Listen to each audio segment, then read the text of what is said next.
తెలంగాణలో రైతు రాజకీయం రసకందాయంలో పడిందా? పార్లమెంట్ ఎన్నికల వేళ అన్ని పార్టీలకు అన్నదాతలు గుర్తుకొస్తున్నారా అంటే అవుననే సమాధానమే వినిపిస్తోంది. పోటాపోటీగా రైతు పాటలు పడుతున్న నేతలు పరస్పరం విమర్శలు చేసుకుంటున్నారు.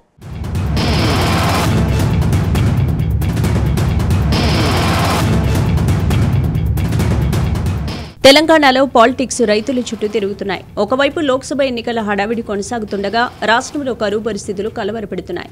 అకాల వర్షాలకు కొన్ని చోట్ల పంటలు దెబ్బతినగా సాగునీరు అందక పంటలు ఎండిపోయి రైతులు అల్లాడిపోతున్నారు. సార్వత్రిక ఎన్నికలు దగ్గర పడుతున్న వేళ ఎండిన పొలాల బాట పట్టారు అన్ని పార్టీల నేతలు. ఈ నేపథ్యంలో బీఆర్ఎస్ అధినేత కేసీఆర్ స్వయంగా రంగంలోకి దిగారు. సూర్యాపేట, నల్గొండ, జనగామ జిల్లాల్లోని పలు మండలాల్లో పర్యటించారు. మరోపక్క రైతులకు బోనస్ పై సెక్రటేరియట్లో సీఎస్ను కలిశారు బీఆర్ఎస్ నేతలు. కేసీఆర్ పొలం బాటకు పోటీగా బీజేపీ నేతలు రంగంలోకి దిగారు. రైతుల కోసం బండి సంజయ్ దీక్షకు దిగారు.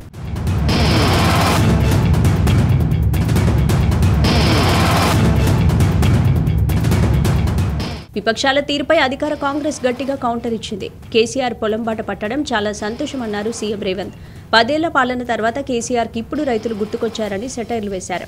కేసీఆర్ చేసిన పాపాలకు భయపడి వరుణదేవుడే పారిపోయాడన్న సీఎం రేవంత్ రెడ్డి గత ఏడాది వానలు విస్తృతంగా కురవకపోవడంతోనే ఇప్పుడు కరువు వచ్చిందన్నారు. మాజీ ముఖ్యమంత్రి ప్రతిపక్ష నాయకుడు కల్వకుంట్ల చంద్రశేఖరరావు గారు పొలం బాట పట్టిండ్రు, సంతోషం. 10 సంవత్సరాల తర్వాత అయినా తెలంగాణ ఉన్నది, తెలంగాణలో రైతులు ఉన్నారు అని వారికి గుర్తొచ్చినందుకు, గుర్తు చేసినందుకు కాంగ్రెస్ పార్టీ కార్యకర్తలను ప్రత్యేకంగా అభినందిస్తున్నా. ఎందుకంటే అధికారం కోల్పోకపోయిన అధికారం కోల్పోయిన దుఃఖంలో ఆయన కింద పడి గాయం కాకపోయిన అవినీతిలో పాల్పడి కూతురు జైలుకు పోకపోయిన చంద్రశేఖరరావు గారు మనకు కనిపించడానికి కూడా దొరకకపోవు, తుపాకీ గుండుకు అందకపోవు, దొంగకు దొరకకపోవు. నీటి నిర్వహణలో లోపం వల్ల రాష్ట్ర వ్యాప్తంగా పంటలు ఎండిపోయాయని మాజీ మంత్రి హరీష్ రావు మండిపడ్డారు. కేసీఆర్ పొలం బాట పట్టాక ప్రభుత్వం కంటితుడుపు చర్యలు ప్రారంభించిందని ఎద్దేవా చేశారు.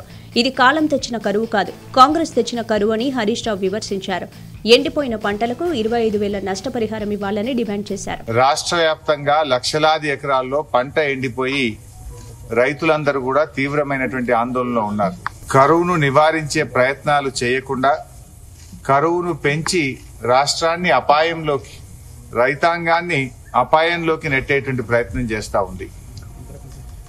ఈ నిద్రపోతున్నటువంటి ప్రభుత్వాన్ని తట్టి లేపాలని, రాష్ట్రంలో రైతుల్ని వెంటనే ఆదుకోవాలని చెప్పి బీఆర్ఎస్ పార్టీ అధ్యక్షులు కేసీఆర్ గారు ఇచ్చిన పిలుపు మేరకు అన్ని జిల్లా కేంద్రాల్లో ఈరోజు కలెక్టర్లకు బీఆర్ఎస్ పార్టీ పక్షాన మేము రిప్రజెంటేషన్ చేయడం జరిగింది.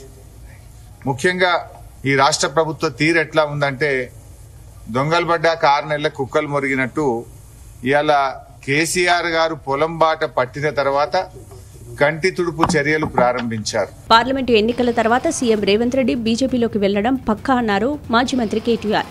రేవంత్ రాహుల్ గాంధీ కోసం పనిచేస్తుండా, మోడీ కోసం పనిచేస్తుండా అని ప్రశ్నించారు.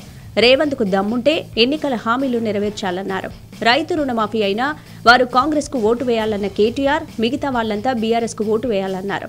రైతులకు కాంగ్రెస్ ప్రభుత్వం తీవ్ర అన్యాయం చేస్తోందని మండిపడ్డారు బీఆర్ఎస్ నేతలు. దేవుడు అన్నా దేవుడు మోడీ, దేవుడు అంటాడు. ఏమిటికి దేవుడు, ఎవరికి దేవుడు, దేనికి దేవుడు, ఎవరికి దేవుడు? నరేంద్ర మోడీ 40 రూపాయల పెట్రోల్ 110 రూపాయలు చేసినందుకు దేవుడా? 400 రూపాయల సిలిండర్ 1200 రూపాయలు చేసినందుకు దేవుడా? లేదా డాలర్ విలువకు రూపాయి విలువ పోలిస్తే పూర్తి స్థాయిలో పతన స్థాయికి తీసుకుపోయినందుకు దేవుడా? నిరుద్యోగాన్ని, ద్రవ్యోల్బణాన్ని, నిత్యావసర వస్తువుల ధరలు ఆకాశం అంటే తనకు తీసుకుపోయినందుకు దేవుడా? ఎవరికి దేవుడు, ఎందుకు దేవుడు? మహిళలకు దేవుడా, పిల్లలకు దేవుడా? ఒక్క మెడికల్ కాలేజ్, ఒక్క స్కూల్ ఇయ్యలే, ఒక్క రోడ్ ఇయ్యలే, అందుకు దేవుడా, ఎందుకు దేవుడు? నేను అడుగుతా ఉన్నా. ఏం చేసిరయ్యా మీరు అని అడిగితే ఒకటి చెప్తాను, జై శ్రీరామ్. తప్పు కూడా ఏం లేదు, చెప్తాను జై శ్రీరామ్. అవును, మేము కూడా జై శ్రీరామే అంటున్నాం. కానీ మేము రాముడి పేరు చెప్పి, దేవుడి పేరు చెప్పి ఓట్లు అడుగుతలేదు. మనం కూడా కట్టిన పక్కకే యాదగిరి గుట్టలో అద్భుతమైన యాదగిరి గుట్ట గుడి కట్టిన కానీ మనం దాన్ని రాజకీయంగా వాడుకున్నామా? అకాల వర్షాలకు తోడు సమయానికి నీరందక పంట నష్టపోయిన రైతులకు వెంటనే పరిహారం చేయాలని డిమాండ్ చేశారు బీజేపీ నేత బండి సంజయ్. ఎకరాకు 25,000 నష్టపరిహారం చెల్లించాలన్నారు. రైతు భరోసా పేరుతో రైతులకు, కౌలు రైతులకు 15,000 చెల్లించాలని డిమాండ్ చేశారు. కేంద్రం అమలు చేస్తున్న ఫసల్ బీమా యోజన పథకం, పంటల బీమా పథకాన్ని ఎందుకు అమలు చేయట్లేదని నిలదీశారు. రాష్ట్రంలో అధికారంలోకి వచ్చిన కాంగ్రెస్ పార్టీ అలవు కాని హామీ ఇచ్చి రైతులను మోసగించిందన్నారు. కాంగ్రెస్ మోసాలను ఎండగట్టి రైతులకు భరోసా కల్పించేందుకే తాను రైతు దీక్ష చేపట్టానన్నారు బండి సంజయ్. ఇప్పుడు నరేంద్ర మోడీ గారిని చెప్పే వీళ్ళు హామీలు ఇచ్చిరా? నరేంద్ర మోడీతో మాట్లాడే 6 గ్యారెంటీలు ఇచ్చారు వీరు? చెప్పండి. మాకు 500 రూపాయలు సబ్సిడీ ఇచ్చుడు మాకు చేత కాదు.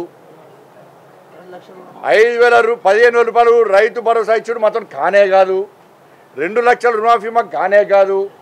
500 రూపాయలకు గ్యాస్ సిలిండర్ మాత్రం కానే కాదు. 200 యూనిట్ గ్యాస్ ఫ్రీ కరెంట్ మాత్రం కానే కాదు. ఈ 6 గ్యారెంటీలు అమలు చేసుడు మాకు చేత కాదు అని చెప్పి కాంగ్రెస్ పార్టీ నాయకులను వాళ్ళ ముఖ్యమంత్రి పేరుతోని కేంద్ర ప్రభుత్వానికి లేఖ రాయమని చెప్పండి, చేత లేఖ రాయమని చెప్పండి. నేమే పోయి నరేంద్ర మోడీ గారితో మాట్లాడి చేతగాని ప్రభుత్వం తెలంగాణ రాష్ట్రంలో ఏర్పడ్డది కాబట్టి తెలంగాణ రాష్ట్ర ప్రజలను మనం ఆదుకుందామని చెప్పి మేమే ఆడుకొస్తాం. సీఎంగా కేసీఆర్, ఎంపీగా బండి సంజయ్ ఉన్నప్పుడు గుర్తురాని రైతుల కష్టాలు ఇప్పుడు ఎందుకు గుర్తుకొచ్చాయని ప్రశ్నించారు మంత్రి పొన్నం ప్రభాకర్. కేసీఆర్, బండి సంజయ్ ఇక్కడ కాకుండా మోడీ దగ్గరకు వెళ్లి దీక్ష చేయాలన్నారు. ఎన్నికలు రాగానే రైతులు గుర్తొచ్చిన కేసీఆర్ 4 నెలలుగా ఎక్కడికి వెళ్లారని ప్రశ్నించారు. ధర్నాలు, దీక్షల పేరుతో గాయి చేస్తున్న నేతలకు ఆస్కార్ అవార్డ్స్ ఇవ్వాలన్నారు మంత్రి పొన్నం ప్రభాకర్. 5 సంవత్సరాలు కరీంనగర్ పార్లమెంటు సభ్యుడిగా ఎక్కడ కూడా ప్రజల మధ్యలో, ప్రజా సమస్యల మధ్య లేనటువంటి కాబోయే మాజీ పార్లమెంటు సభ్యుడు బండి సంజయ్కి ఇప్పుడు రైతుల బాధ యాదికొచ్చింది. అటొక పక్క కేసీఆర్ గారు, ఇటొక పక్క ఈయన. నేను అడుగుతాను, నిజంగా మీరు దీక్ష చేసే బదులు ఈ దీక్ష ఢిల్లీలో చేయమని చెప్తాను నరేంద్ర మోడీ గారు ముందట. కేంద్ర ప్రభుత్వం, రాష్ట్ర ప్రభుత్వం అభ్యర్థిస్తోంది మిమ్మల్ని. ఈ రాష్ట్రంలో రైతులకు ఇబ్బంది కలుగుతా ఉంది. గత వర్షాకాలంలో వర్షాలు పల్లె, నీటి ఎద్దడి ఉంది, గ్రౌండ్ వాటర్ పడిపోయింది. దాన్ని కూడా కాంగ్రెస్ కరువు తెచ్చిందనే విధంగా మాట్లాడే వ్యక్తులకు కనీస జ్ఞానం కలగాలని కోరుతూ ఈ యొక్క రైతులను ఆదుకోవడానికి కేంద్ర ప్రభుత్వం నుంచి సహకారం చేసే విధంగా బండి సంజయ్ దీక్ష అక్కడ చేయమని చెప్పి సందర్భంగా డిమాండ్ చేస్తా ఉన్నా. రాష్ట్ర ప్రభుత్వం కేంద్రానికి విజ్ఞాపన చేస్తా ఉంది, విభజన హామీలు కూడా అమలు చేయని. తెలంగాణ విభజనను వ్యతిరేకించినటువంటి నరేంద్ర మోడీ గారి దగ్గర ధర్నా చేసి తెలంగాణకు నిధులు తీసుకురా. ఇవాళ ఓట్ల కొరకు మొన్నటిదాకా రామును ఫోటో పెట్టుకున్నారు, నరేంద్ర మోడీ ఫోటో పనిచేసిరు. మళ్ళీ ఇవాళ రైతుల మీద ముసలి కన్నీరు గారుతున్నారు. ఇవాళ కల్లాల దగ్గర మీరు వస్తారు, కల్లాల దగ్గర రైతులు కన్నీళ్లు పెట్టుకున్నారు. ఎక్కడ వేణు బండి సంజయ్ అని అడుగుతా ఉన్నాం. అటు బీఆర్ఎస్, ఇటు బీజేపీ పొలంబాట పట్టడంతో రాష్ట్ర రాజకీయాలు వేడెక్కాయి. దీంతో 2 పార్టీలకు గట్టిగానే కౌంటర్ ఇచ్చింది బీఆర్ఎస్. మొత్తం మీద సార్వత్రిక ఎన్నికల వేళ ఈ వ్యవహారం ఎక్కడికి దారి తీస్తుందోనన్న అనుమానాలు సర్వత్రా వ్యక్తమవుతున్నాయి.